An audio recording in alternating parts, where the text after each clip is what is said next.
તો પાકિસ્તાનમાં અત્યારે છે ફફડાટ, કારણ કે મધરાતે 1 વાગે ભારતે જે કાર્યવાહી કરી અને મિસાઇલ દાખીને 9 જેટલા આતંકી ઠેકાણા ધ્વસ્ત કરી દેવાયા।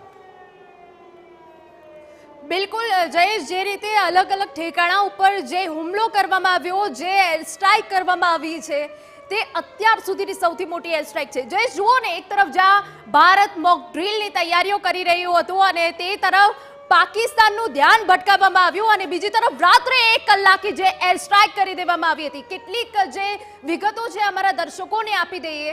વર્ષ 1971 બાદ પ્રથમવાર ભારતનો પાકિસ્તાન પર આ હુમલો છે જયેશ। બિલકુલ, અને આ હુમલો જે કર્યો છે ધારદાર કર્યો છે, જડબાતોડ જવાબ રૂપે કર્યો છે, કારણ કે દેશ આખો ઈચ્છતો હતો કે આખરે જવાબી કાર્યવાહી ક્યારે, પરંતુ ભારતે 9 સ્ટ્રાઇક કરી અને 100 જેટલા આતંકીઓને ઠાર કરી દીધા।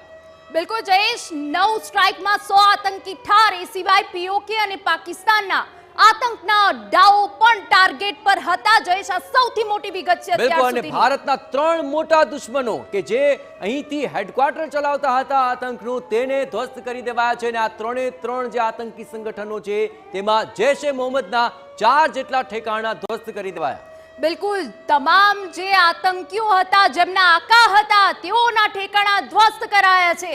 લશ્કરે તૈયબાના 3 ઠેકાણા ધ્વસ્ત કરાયા હોવાની જયેશ વિગત છે।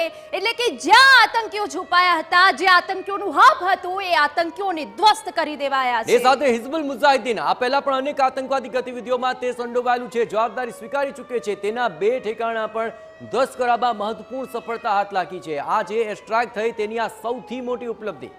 બિલકુલ જયેશ, એવી વિગતો પણ છે કે પાકિસ્તાનના એક પણ સૈન્ય ઠેકાણાને ન હતું ટાર્ગેટ કરાયું। તે સૌથી મોટી અહીંયા વિગત છે, કારણ કે લશ્કરે તૈયબાના ઠેકાણા હોય જેને ધ્વસ્ત કરી દેવામાં આવ્યા છે।